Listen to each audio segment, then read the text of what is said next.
l'écriture comme regard. Ce n'est pas pour rien que Peter Hanke fait lire par l'un des personnages de sa pièce Légende déraisonnable sont en voie de disparition tout un long passage de ce roman de Shifter. Pas pour rien non plus que Nietzsche écrit dans Le Voyageur et son ombre, si l'on accepte les écrits de Goethe et en particulier les conversations de Goethe avec Eckermann, le meilleur livre allemand qui existe. Que reste-t-il de la littérature en prose allemande qui mérite d'être lue et relue encore? Les aphorismes de Lichtenberg, le premier tome de l'autobiographie de John Stilling, L'été de la Saint-Martin d'Adalbert Shifter et Légende de Seldwyla de Gottfried Keller. C'est tout pour l'instant. Deux témoignages qui devraient donner à réfléchir. Adalbert Shifter, comme Théodore Fontane, est de ces écrivains réputés inexportables, en France tout au moins, dont l'importance et l'influence en pays de langue allemande ne sont jamais démenties. Pourtant, les raisons de leur popularité ne sont pas toujours aisées à saisir. Le génie intime de Shifter échappe en effet comme à plaisir aux mots qui voudraient en fixer l'image.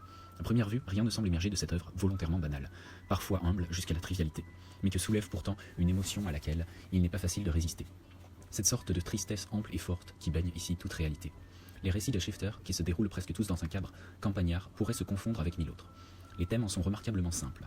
Des enfants sont surpris par l'orage, une petite fille perd son chemin dans les bois, un jeune homme passe ses vacances dans une grande maison à la campagne et tombe amoureux, un adolescent orphelin rend visite à un oncle inconnu. Et pourtant, jamais on n'a raconté de telles histoires, ni de cette façon. Et c'est là tout le charme de cette œuvre. Très vite, le lecteur se retrouve captivé par une prose étrangement simple, comme en retrait d'elle-même, à force de retenue.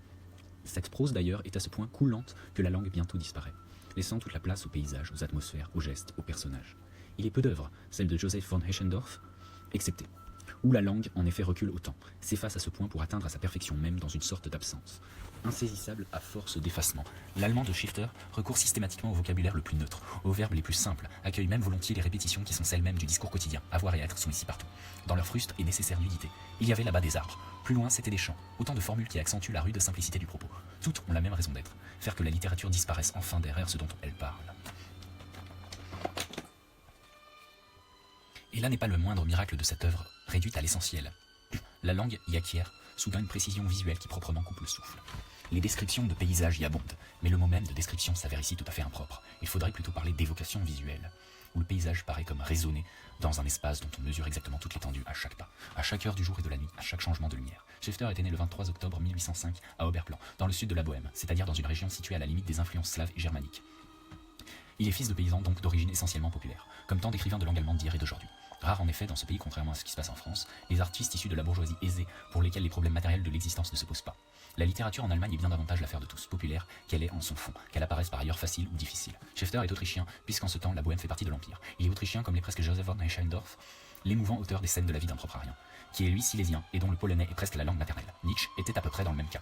Beaucoup des grands écrivains de langue allemande sont ainsi des frontaliers, ce qui peut sans doute expliquer tant chez Keller que chez Shifter ou Eschendorf ou encore chez Kafka le quasi-anonymat des lieux. En tout cas, cette indifférence absolue aux questions de nationalisme ou de régionalisme à une époque et dans des pays où elles occupent le devant de la scène. Cela dit, la vie de Shifter se signale d'abord comme étant la plus ordinaire qui soit. Il fut jusqu'en 1826 élève d'un Stief, un de ces collèges religieux comme il en existait tant dans les pays germaniques, catholiques ou protestants. Il y est entré en 1818 après la mort accidentelle de son père, un orphelin de plus parmi les écrivains de langue allemande, aux côtés de Nietzsche, de Hölderlin et de tant d'autres. Hölderlin, Hegel, Fichte, Nietzsche et plus tard Hess et Hanke auront été éduqués dans ce genre d'internat. Shifter y fut très heureux. Il gardera même de ces années une étrange nostalgie. Enfin, après des études juridiques, il se met à écrire et à peindre, dans le droit fil de la manière romantique de son temps et à vivre des leçons particulières et de postes plus ou moins provisoires dans l'administration. Il finira inspecteur de l'instruction publique. En 1868, à 60 ans passés, atteint d'un cancer incurable, il choisit de se donner lui-même la mort. Une vie sans histoire, donc, mais point heureuse pour autant. En dépit du succès que l'œuvre remporta presque immédiatement dans toute l'Allemagne, et quoi qu'elle ait l'air de nous dire ces admirables récits que sont Les Grands Bois, L'été de la Saint-Martin ou Tycho, apparemment tout nimbé de paix et d'harmonie. Ne nous y trompons pas en effet, l'angoisse et l'agitation intérieure ne quittèrent jamais Shifter, et sans doute cette ambiguïté foncière de son caractère et de toute son œuvre fut-elle le plus souvent masquée par la pudeur, est-elle précisément ce qui lui attira l'admiration de tant d'esprits divers, au premier rang desquels Nietzsche, et après lui Robert Walser, aussi bien que Hermann Hesse et aujourd'hui Hermann Lenz, Paul Nison, Peter Hanke, tous s'accordant pour reconnaître à son écriture à la fois simple, assidue et mystérieuse, un pouvoir parfaitement magique, celui de faire exister les personnages dans leur plus exacte intimité, de les faire littéralement sentir être.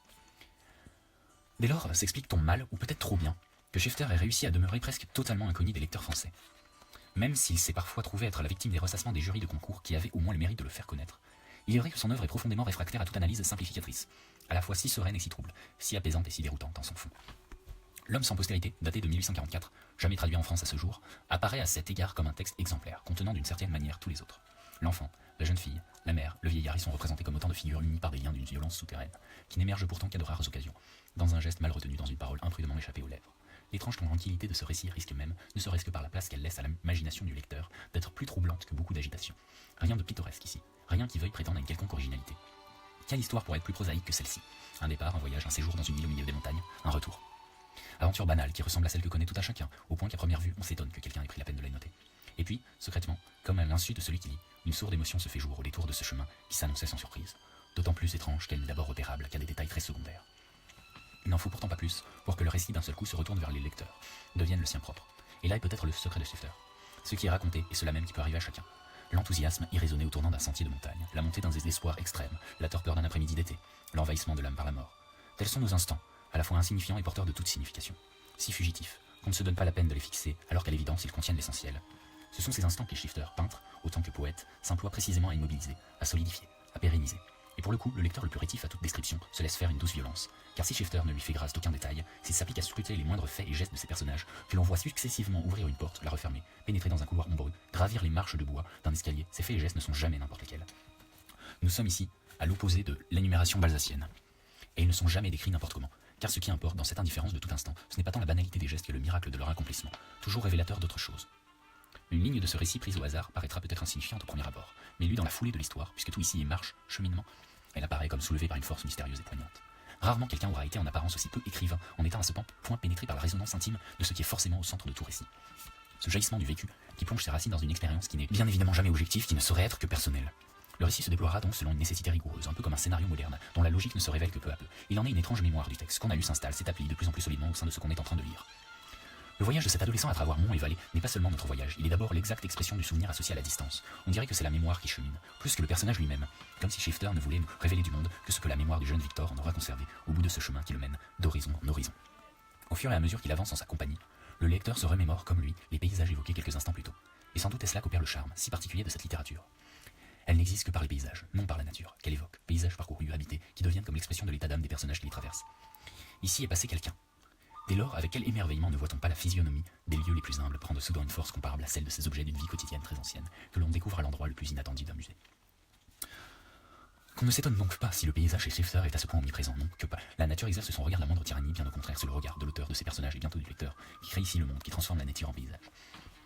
Paysage archétype, dynamisé par une imagination étrangement fidèle à elle-même. Nous sommes presque toujours en pays de moyenne montagne. La plaine s'aperçoit au loin, mais pour peu qu'on gravisse la pente prochaine, ce sont déjà des cimes neigeuses qui se profilent à l'horizon. La pente du sol, la végétation, l'éclairage, la qualité de l'air et ce sentiment merveilleusement exact de l'heure qu'il est prennent du coup une importance centrale. Nous sommes toujours absolument situés dans un espace qui ne s'étend pas n'importe où, mais bien à droite et à gauche. Les objets eux-mêmes ne peuvent plus être simples objets de désignation. La maison n'est pas seulement l'endroit où l'on demeure, mais ce lieu d'enfance habité depuis des générations, et marqué d'étranges empreintes humaines. La solitude, la séparation, l'occasion manquée ne cessent de hanter de tels lieux, destinés à se superposer dans l'imagination du lecteur à d'autres lieux qu'il aura lui-même connus. Les paysages, les objets prennent ainsi une coloration non pas symbolique, ils ne signifient rien, mais très exactement évocatrice.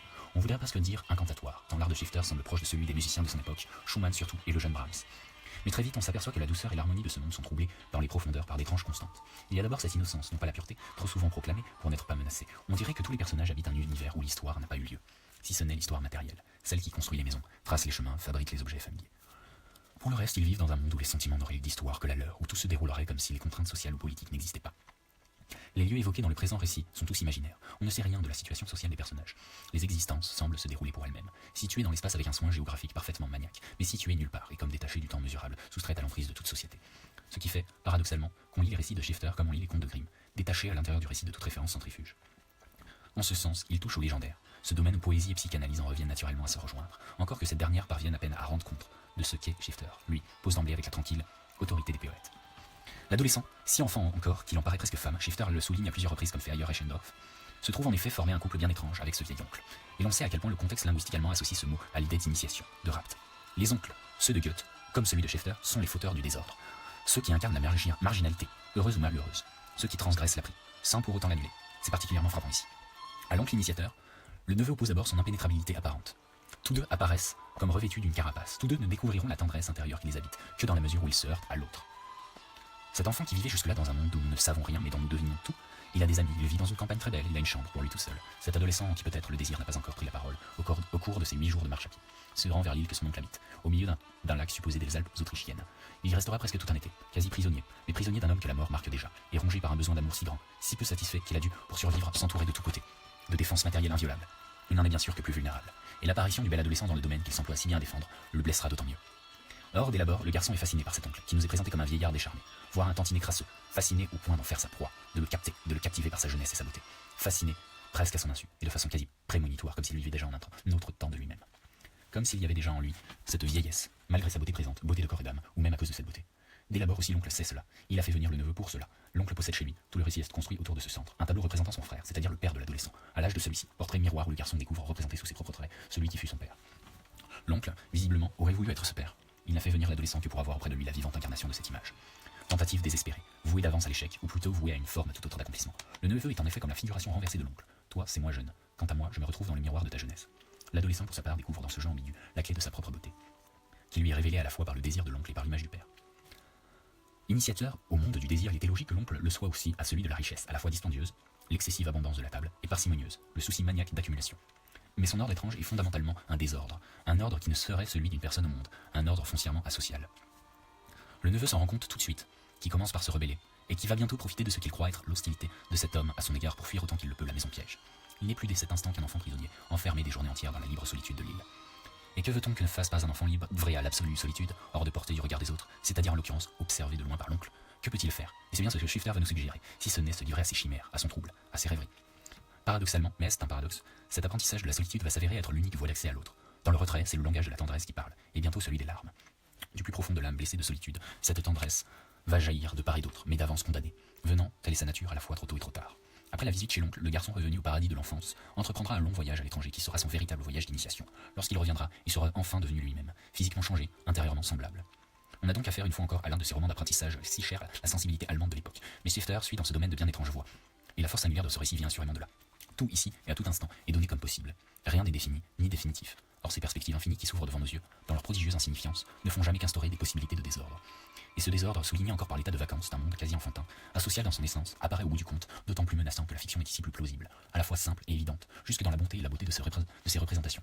Cet univers idyllique, aussi proche qu'inaccessible, nous propose en réalité sans en avoir l'air une autre forme d'ordre, tout à la fois idéal et familier, mais fondé cette fois sur la dénégation, sur le refus.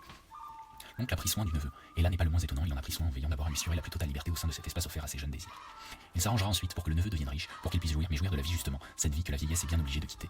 En quelques mots, à la fin du 6e chapitre, le discours atteint ainsi à une bonté qui force l'émotion, cette émotion dont personne n'a si bien pu su parler, comme si la réalité dernière et première de la vie désormais était harmonie, joie, douceur. Mais nous ne l'aurons pas. Cette œuvre que son auteur voulait toute soumise à la loi de douceur est bien celle d'un insoumis. Heureux sans doute, mais surtout marginal, impossible. L'univers de Shifter nous touche aujourd'hui moins comme une fiction que comme une récusation de l'ordre établi. Telle est en effet la proclamation qui ne cesse de retentir dans ces paysages imaginés. Pour notre honte, par le plus exigeant des regards, la société, triste multiplication d'humanité émiettée, ne nous rendra jamais cette humanité infragible que l'homme n'incarne pleinement que dans la solitude. Tous unis ici, au bout du compte en une sorte de cercle immense où rien ne se joint mais où tout se retrouve. La fin du récit ferme la boucle. À l'aplomb exact du point qui en avait marqué le commencement, deux êtres se joignent à la place de deux autres qui ne se joindront jamais. Les autres deviennent ce que les uns ne furent pas. Par-delà le mythe dans la réalité, toute simple, on voit dans la nostalgie de l'irréversible tout à coup se refermer et s'ouvrir le cercle de l'éternel retour.